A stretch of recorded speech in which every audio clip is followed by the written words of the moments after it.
partidei. Delgado acolo este, va fi corner, dragi ascultători.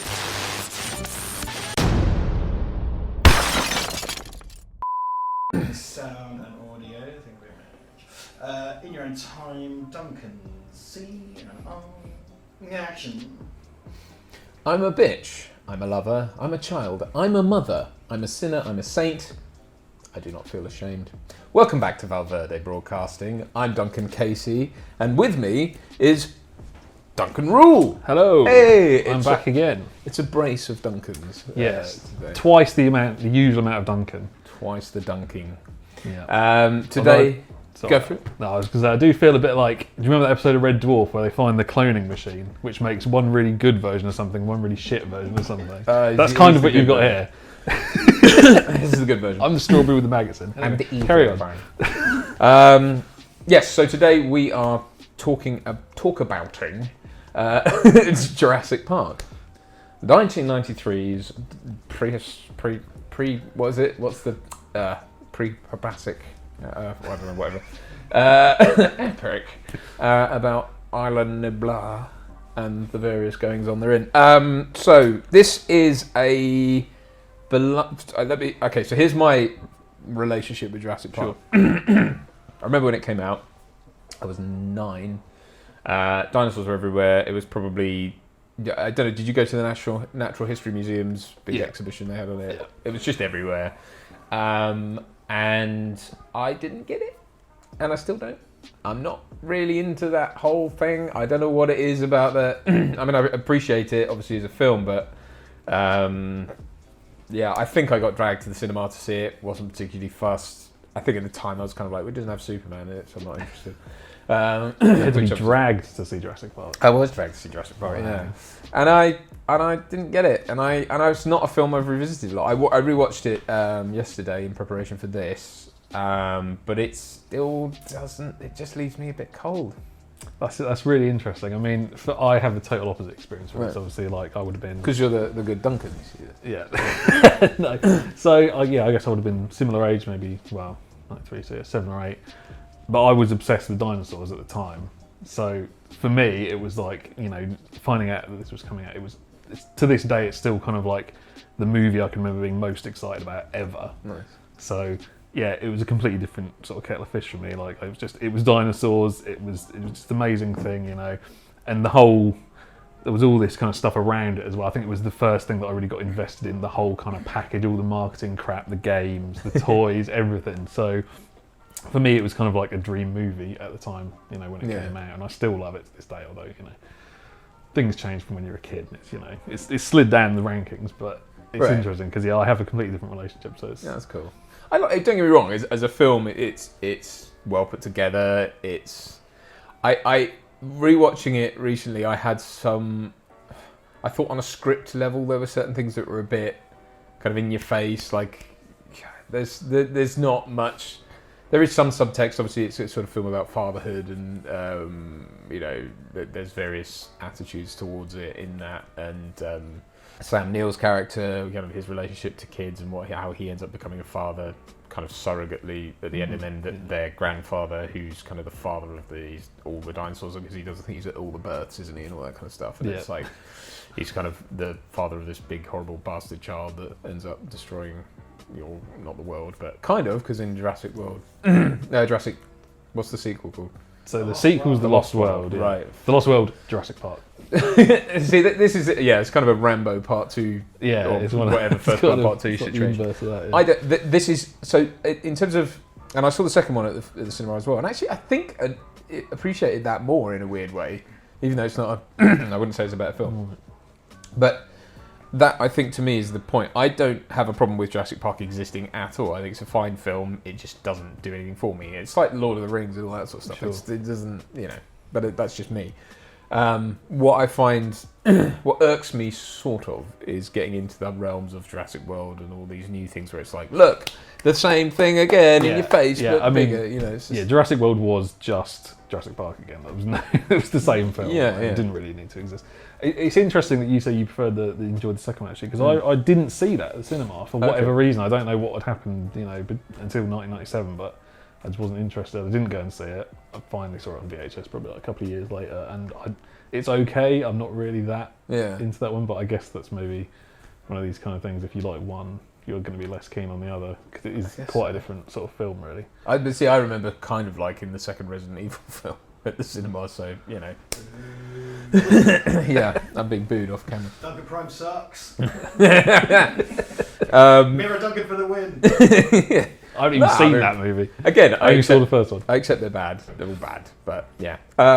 So, okay, cool. So, in terms of it really felt like a cultural movement, and I do remember that aspect of it, like being huge. I think prior to that, we'd had, Terminator 2 had obviously been a big thing. That was a thing I was aware of, but I was too young to appreciate it at the time. Yeah, similar for me. When I was growing up, my mum was kind of like, I wouldn't get to watch anything. It was kind of above. So Terminator 2, I was kind of aware of it, I suppose, but it was never like a thing in my life. Duncan mums got together, I think, and were like, no, like, not for a little... I had friends who had the kind of parents who would just let them watch whatever. So, well, my dad would. I remember because Terminator was the first sort of 18 or R-rated film. Right. That I watched, and that was when I was very young, I think. I saw it before Terminator 2 came out, I want to say, so it must have been about 5 or something. My dad would just be like, when he went to cut his... I remember there were points in films where up to a certain age, my dad would be like, pillow, I'd have to put my head under the pillow and take or cushion. Anyway, it's not important. So the soft furnishing aspect of this story is quite key to its efficacy. I remember there were these sort of touchstone. RoboCop was one, because I remember that was in a phase where obviously I would have been like 4 or something when that came out, 3. I can't remember, but I remember my mate who's a bit older, but even he was still too young to have watched it. We sort of knew about it and into it. And it was cool, so I was like, oh, that's cool. I want to be into that, and then Batman, obviously, and stuff like that. So there were these, and I don't know that. I suppose that does still happen with things like Avengers and everything, but there really were these like touchstone movies. Yeah, I guess maybe it's just less visible to you when you're not a kid. You know what I mean? Because you sort of stop. You don't really see films in the same way as you did. Whereas back then, it was like when that movie came out, I was obsessed. All my friends were obsessed. It's all we'd talk about, and Do you think that's still prevalent though? Because I think, and not to segue off topic too much, but I do feel like people move on a lot quicker. I think films move on a lot quicker now. Yeah. Like these Marvel films. That's something that I know everyone's obsessed with. I personally, I'm not bothered about. But it seems like there's a new one every 2 seconds. But then again, when you're a kid, time seems to move a lot more slowly. That's true. That is true. But there's definitely less of a kind of churn of this type of stuff. Like it was 4 years between Jurassic Park and The Lost World. Something like that, yeah. So, there was a lot more waiting around to do, and it was easy to kind of get really attached to something, particularly when it was this kind of big media sort of entity, with all the stuff that went with it. Because, I had a computer, I had some of the games that went along with it. I know a lot of my friends did, and just all that kind of stuff, the Kenner figures and all the rest of it. So we were kind of just totally obsessed. It was like they'd slap Jurassic Park on anything they could. Well, because it was the clever thing is that obviously there's in-world. There's diegetic branding, and that effectively carried over into like just that logo was all over the film, and there's even like the night vision goggles that he has and stuff like that. It's all cleverly sort of. And there are some scenes when they're in the visitor centre where you see kind of like the gift shop, and I'm 90% sure like most of the stuff that was there was literally just the film merch that they just kind of got made ahead of time and stuck it in there. It's smart though. It's really smart. So what do you think made it? So, because speaking to someone who doesn't get it, effectively, what is it you think that is so attractive to that kind of thing? It's difficult to say. I'm painfully aware of the fact that a lot of it is probably fairly heavy nostalgia goggles. At the time, as I say, I think it was just that as a sort of 8-year-old boy, I really liked dinosaurs, so it felt like it was kind of tailor-made for me, you know what I mean? It was like the best thing I could think of to have in a film. And up to that point, I guess I hadn't really been that... I wasn't really that exposed to films as a kid. I'd watch them, but my parents aren't really big sort of filmies, so I'd only ever see kind of things that I took a personal interest in, and that was the first thing where I just remember seeing it and thinking, shit, I've got to watch this. It looks amazing, and like I say, it kind of felt like it was aimed directly at me. Obviously, it was a huge thing, and But there are certain things that are like that. Like I have that with certain films and certain TV shows and stuff, where I just, like you say, it seems to hit you in all the right places. Yeah, it was very much like deliver that what for you me, want. Yeah. Whereas so it's interesting that you had a completely different experience with it because we're kind of similar age. Yeah, I don't know if it's because of what I was into at the time. I think I guess I've kind of fell out of sync in certain ways. Like I was well into my superheroes, and those weren't. You got them, but they weren't. They were kind of dotted about. Whereas now, if I'd been a kid now, I'd be like, or I'd be fed up with it. I mean, I don't know. It's kind of it's hard to say, but I think I just sort of saw it as I wasn't particularly. I didn't want a history lesson. Or whatever, but it's not that, obviously. What do you think it is about dinosaurs then? Is it the fact that they're these massive monsters that literally existed? Yeah, I guess so. And I suppose there's an element of mystery around it because they no longer exist. And also, I think the thing with Jurassic Park is, up until that point, most films that had dinosaurs in it would always be in some sort of, I know this is still a fantasy movie, but it would be in some weird scenario. So it'd be like King Kong fighting some generic thing in the jungle, or like Valley of the Guanji, we've got cowboys fighting dinosaurs in like a Mexican valley or something like that, where it's just like this felt like it could be a real thing, for the and I think that made it much more appealing. It felt like there could be some sort of scientific basis in this, and it could legitimately happen. And it felt a bit more authentic than a kind of guy in a rubber suit, fighting some other monster or whatever. So. Okay. I think that was a lot of it, I guess, at the time, and also it's a lot said about it, but the whole CGI aspect of it. I know we'd had CGI prior to that. Terminator 2 is a great example, obviously, and stuff like that. But the actual sort of fairly seamless merging of the physical effects in that movie with the CG just really works. It was one of the first things when I was saying, just thinking, bloody hell. It's interesting actually that it's probably that and Terminator 2, I suppose, and The Abyss, I guess, before it were examples of because the old school filmmaking, and not to harp on about Superman too much, but that for me that was an example of the blending of lots of different techniques, which was very much part of the filmmaking process. Whereas now it's just it is that, and I don't want to take away, because obviously filmmaking, they do use a lot of miniatures, and they still have those traditional ways of filmmaking. But it was more things like Aliens, for example. There's blending of model work, background, like rear projection. James Cameron didn't do much blue screen, but like Superman, for example, if Superman was to take off and fly, and it was like wire work. Optics, blue screen, all that stuff, and it feels like that with Jurassic Park. I mean, when I was watching it, it was really like, okay, that's a model, that's a guy, that's a man just with claw, like gloves on in the foreground, or that's and it felt like the kind of handoff, I guess. What would you say? It was probably the removal of rear projection, if you like, or stop motion. It was. I mean, it's interesting to say actually.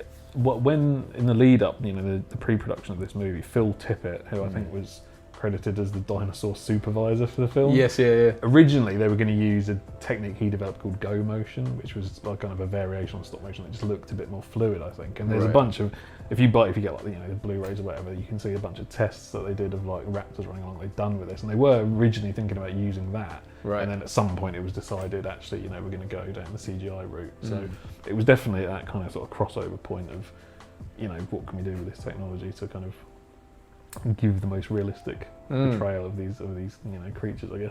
And it has to be said, I mean, the CGI in it for the most part is excellent. I think the only bit I thought was a bit ropey was the big, this is the big reveal, ironically, of the bronchiosaurs or whatever, the don't quite look like they're there. But in terms of things like the T-Rex in the rain, that still to this day looks amazing. I guess because the rain kind of hides some of the sins. But I mean, it's hard to do as well, because you've got to because rain effectively gives you a gradient of depth. It's like making that all work with a and it's interesting actually, because not these days, but for years after, I always felt like a lot of movies would come out that used CG, and I was like, that doesn't look as good as it did in Jurassic Park, even late 90s. Lost in Space. Yeah, exactly, stuff like that. Just really. You did it.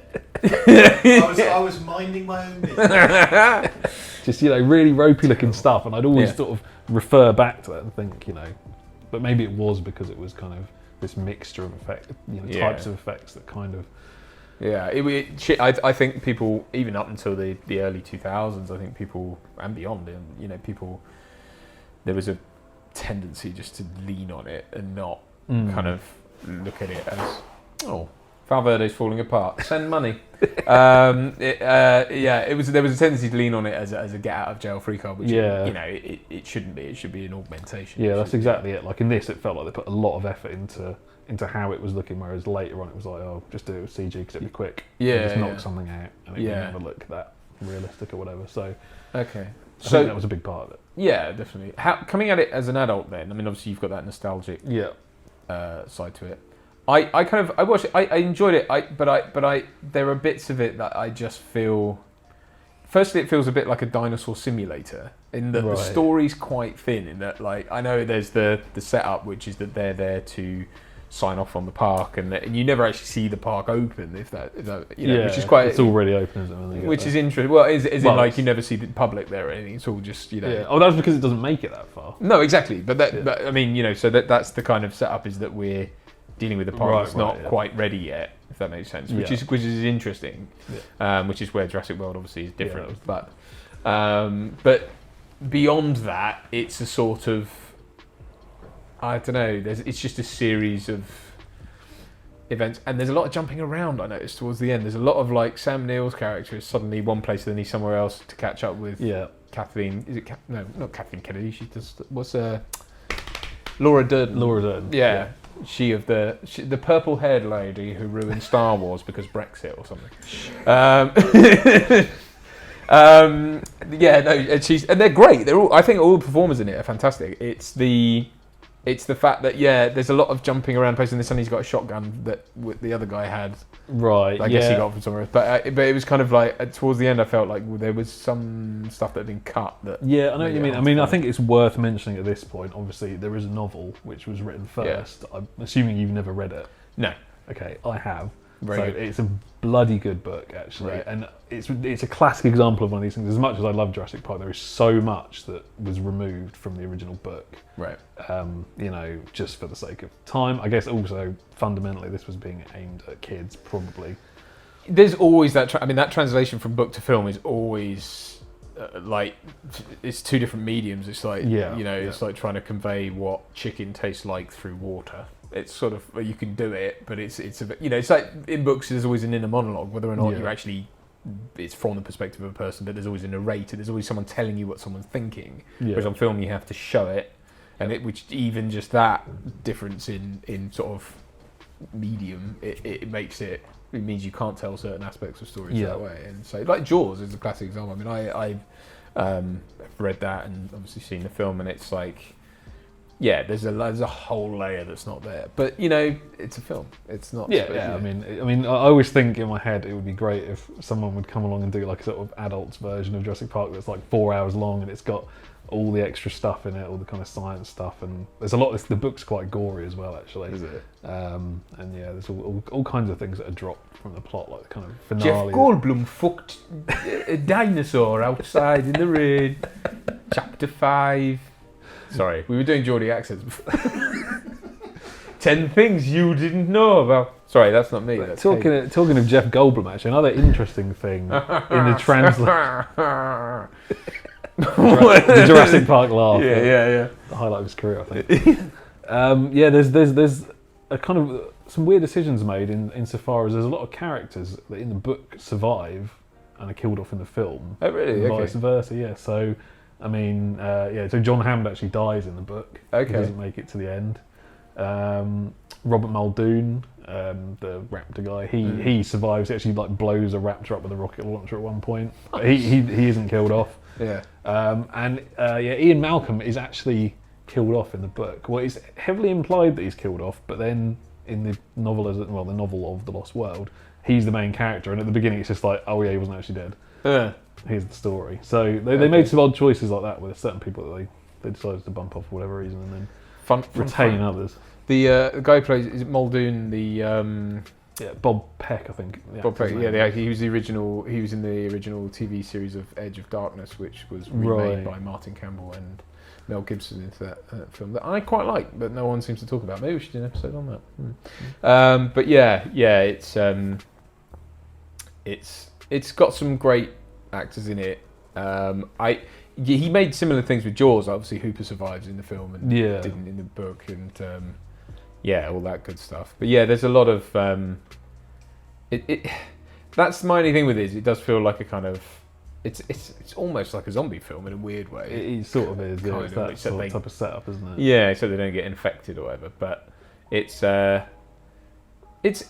just feels like quite a thin film for me now. I know what you mean. I mean, without wanting to be too on the nose, I guess it is almost like a theme park ride, isn't it? Well, it's sort of procedural. It's like, here's the sequence of events that allows all this to happen. But I don't feel like, I mean, apart from the fatherhood line in it, which is again quite superficial. It feels, and that could be because I'm making too much hay of it, and it's just a fun film, but it feels a bit thin on the ground as far as it feels like they've spent so much time going, no, we've got to get these dinosaurs to look real, that it's kind of like, like you say, it's a theme park, it's a attraction. Yeah, I mean, I can certainly see that argument. I'm probably just, blind to it to a certain extent because I just love and there's nothing wrong with that. There's nothing wrong with that at all, because that comes down to subjectivity. That's just one of those things. But when people go like, you're just nostalgic, it's like, well, what's wrong with that? I can be nostalgic for whatever I want. Like, it doesn't matter. Like, if you enjoy it, I just did. I mean, I'm not going to for 1 minute suggest it's the best movie ever made or anything, because it's not. But it's bloody good fun. Yeah. It's got dinosaurs in it. What more do you want? Exactly. Were you giving me the finger then? Sorry, I didn't see before. You put your hand out. I was swearing in the live stream. I knew that was going to backfire. Good fun. We're good. Okay, sorry.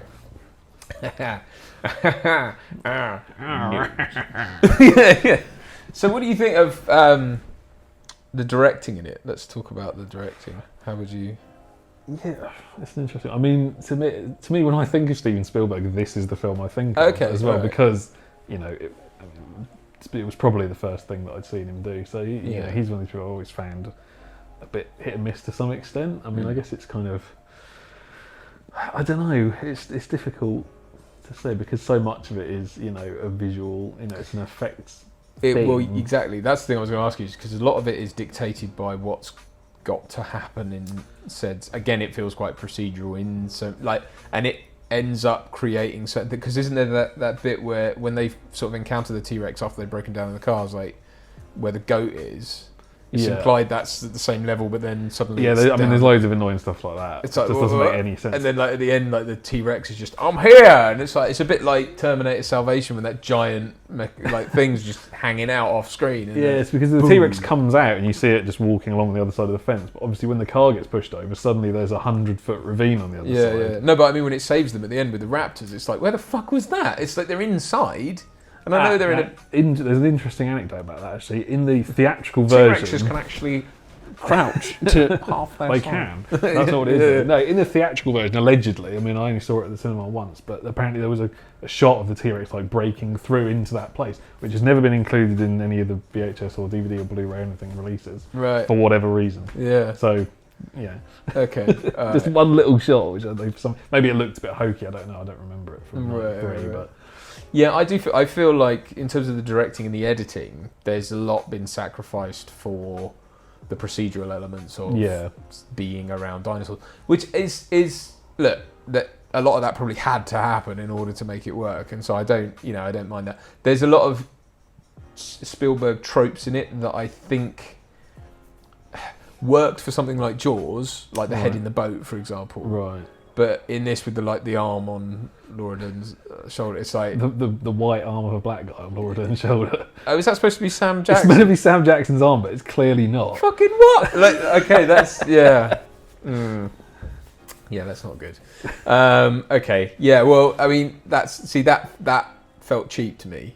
Yeah. Do you know what I mean? In this mega budget film, that felt like a thing of you don't need to do that anymore, Stephen. You've got the budget. Like, you know what I mean? Like it's kind of like in Jaws. It does stick out a bit, that shot, doesn't it? It's just a really obviously kind of resin arm or something. Yeah, it's just a bit. And the sort of there are jump scares in it. There are things. It's interesting. What he's good at is showing people's relationship to things going on. So, for example, when the T-Rex sticks its head through the sunroof of the Jeep and they're underneath it, and it's kind of like he's good at putting people in scenarios that that the audience can buy into. If that makes sense. Yeah. He's good at making it relatable for the audience. I think is what I mean to say. Yeah.